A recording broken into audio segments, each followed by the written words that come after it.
Welcome to our channel. నేను సౌజన్య.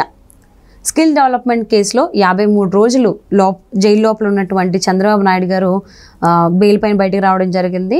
అది మధ్యంతర బెయిల్, దాని తర్వాత రెగ్యులర్ బెయిల్ కూడా వచ్చింది. సో ఈ బెయిల్ రద్దు చేయాలని చెప్పేసి తాజాగా సిఐడి ఒక పిటిషన్ వేసింది. ఎందుకు అనంటే లోకేష్ గారు ఒక రెడ్ బుక్ని చూపించి అధికారులు కొంతమందిని బెదిరిస్తున్నారు.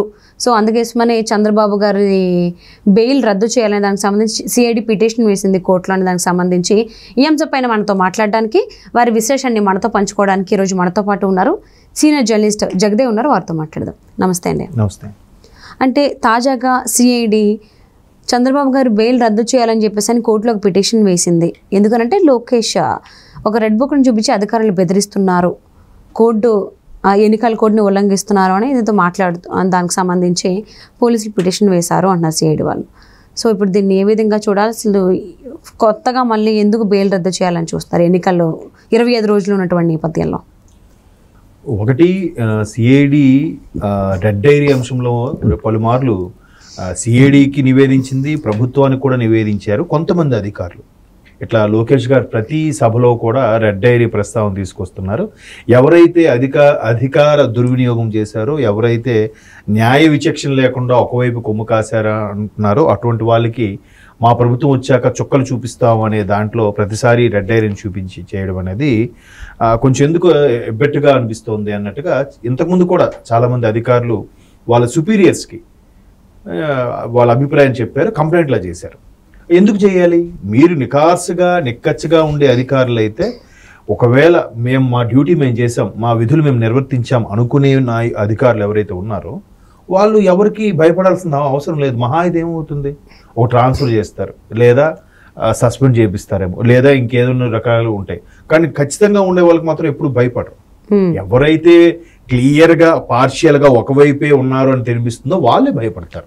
లాలూచి పడిన వాళ్ళు ఎవరైతే ఉన్నారో వాళ్ళు భయపడతారు. వాళ్ళ గురించే లోకేష్ ప్రతిసారి కూడా ఒక రెడ్ డైరీ చూపించి ప్రస్తావిస్తున్నారు. అయితే ఇప్పుడు తాజాగా మీరు అన్నట్టు రీసెంట్గా గడిచిన వారంలో ఈ చంద్రబాబు గారు బెయిల్ సంబంధించి ఏదైతే ఉందో అది రద్దు చేయాలని, ఆయన ఎన్నికలకు ఉల్లంఘన ఏదైతే షరతులతో కూడిన కొంత బెయిల్ మంజూరు చేసుకోవడం, తర్వాత కొన్ని షరతులు, నేను ఒక పార్టీకి ప్రెసిడెంట్ కాబట్టి దానికి ఎన్నికల ప్రచారంలో భాగంగా నేను వెళ్లాల్సి ఉంటుందని చెప్పి కొంత సవరణ తీసుకొని మాట్లాడుతున్నారు. సో దాన్ని ఉల్లంఘన కింద పరిగణించి ఆయన బెయిల్ రద్దు చేయాలనే ఉద్దేశంలో సిబిఐకి సంబంధించిన వాళ్ళు తాజాగా మరలా సుప్రీంకోర్టుని ఆశ్రయించారట. అయితే సుప్రీంకోర్టులో ఆశ్రయిస్తే వీళ్ళ తరఫున సిఐడి తరఫున కానీ రాష్ట్ర ప్రభుత్వ తరఫున కానీ ఎవరైతే రంజిత్ కుమార్ గారు ఉన్నారో ఆయన ఈ విధమైన వాదన వినిపించారు.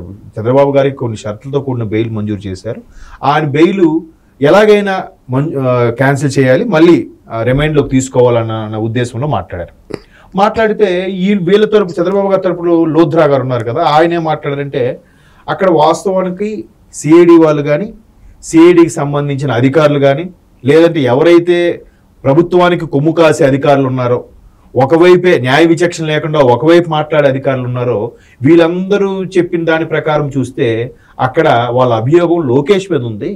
వాళ్ళ అభియోగం ఏదైతే మోపుతున్నారో అది లోకేష్ గారి రెడ్ డైరీ మీద ఉంది, కానీ చంద్రబాబు నాయుడు మరి కాదు. కాబట్టి చంద్రబాబు నాయుడు గారి బెయిల్ ఎందుకు రద్దు చేయాలి అని ఈయన వాదించారు. లాజిక్కే కదా.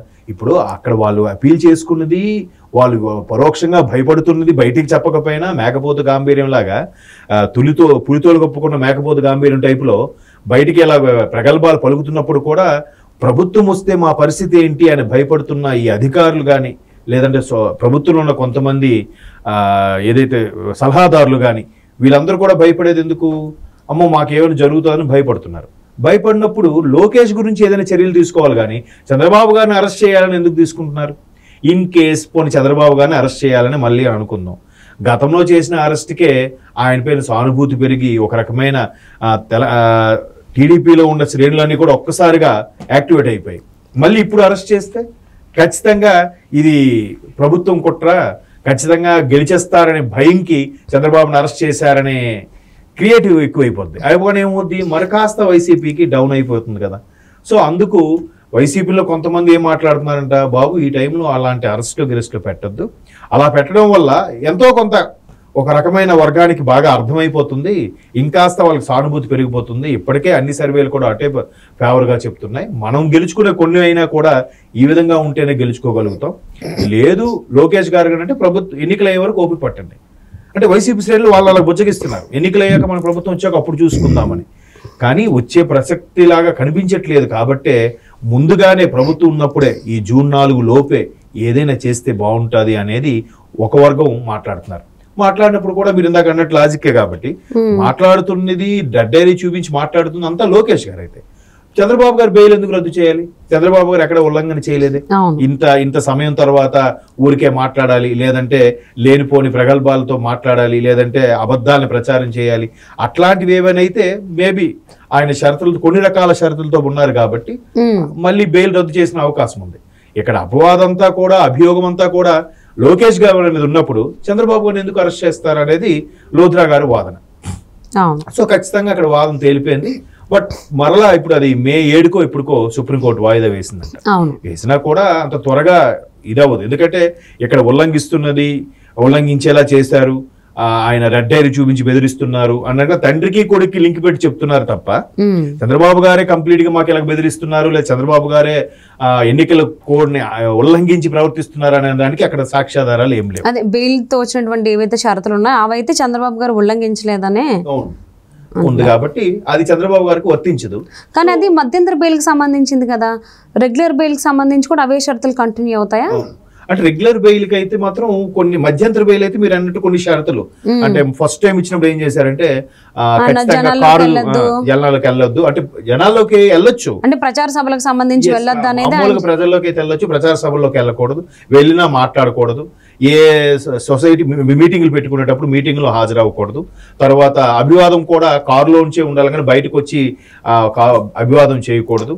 అలాగా నెక్స్ట్ ఆయన ముందు జనాలు కానీ ఎక్కువగా ఉంటే ఎక్కువగా ఒకే దగ్గర 10-20 మంది గుమ్మి ఉండకూడదు, అలా గుమ్మికి కూడా ఈయనకే వస్తుంది అన్నట్టు. కానీ ఇప్పుడు మధ్యంతర బెయిల్ కాదు కదా చంద్రబాబు గారు, తర్వాత రెగ్యులర్ బెయిల్ వచ్చింది. రెగ్యులర్ బెయిల్ కూడా ఇవే షరతులు వర్తిస్తాయి. షరతులు వస్తే మరి ఇప్పుడు ఆల్రెడీ క్యాన్వాసింగ్ చేస్తున్నారు కదా. మరి అదే అన్న, మరి రెగ్యులర్ బెయిల్ లో ఉన్నప్పుడు చంద్రబాబు గారు ఇలాంటి షరతులు వర్తించమన్నప్పుడు ఎందుకు బెయిల్ పై వచ్చిన షరతులు ఉల్లంఘిస్తున్నారు అని చెప్పి సిఐడి పిటిషన్ వేసింది? అదే అంటున్నాను, అలా ఎందుకు వేశారంటే దాన్ని లోకేష్ భయపడుతున్నారా?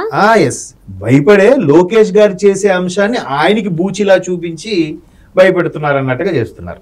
అంటే మాతో పాటు ఎన్నికల అధికారులు కూడా భయపడుతున్నారు అన్నట్టు కొన్ని పాయింట్స్ యాడ్ చేసేసి ఆయన అది ఉల్లంఘించడమే కదా అన్నట్టుగా యాడ్ చేస్తున్నారు.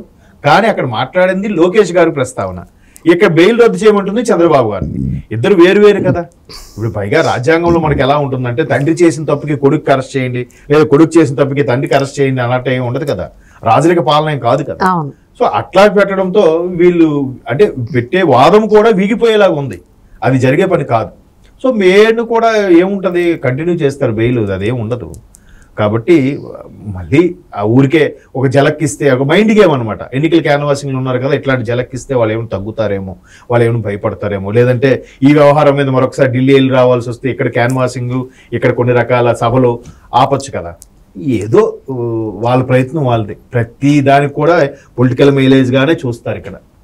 సో అంటే మేబీ చంద్రబాబు గారి సభలకి చాలామంది ప్రజలు వస్తున్నారు కాబట్టి, లోకేష్ సభలకు కూడా ఎక్కువ కొంచెం ప్రజాదరణ ఉంది కాబట్టి దానికి అడ్డుకట్టు వేయడానికి ఈ కైండ్ ఆఫ్ చేస్తున్నారేమో అని చెప్పేసి అని చాలామంది అభిప్రాయపడుతున్నారు, విశ్లేషకులు కూడా అదే అంటున్నారు కూడా. సో మరి చూద్దామండి, మే 7కి తీర్పుని వాయిదా వేసింది కాబట్టి సుప్రీంకోర్టు, మరి అప్పుడు ఏమైనా చెప్తుందా తీర్పు?